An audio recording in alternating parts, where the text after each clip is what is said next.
Hello everyone, welcome back. Next topic in basic JavaScript, introducing else if statement.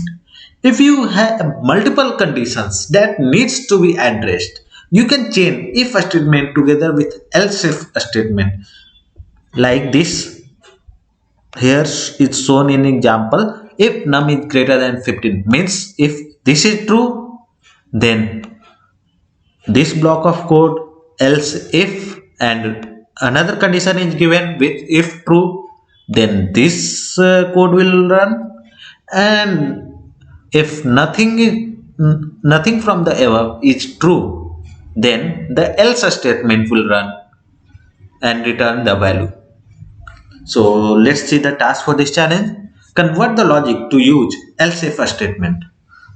Here we can see the logic. If val is greater than 10, and we have to add the second if in the form of nested else if val is less than 5, and we can use else or we can leave it.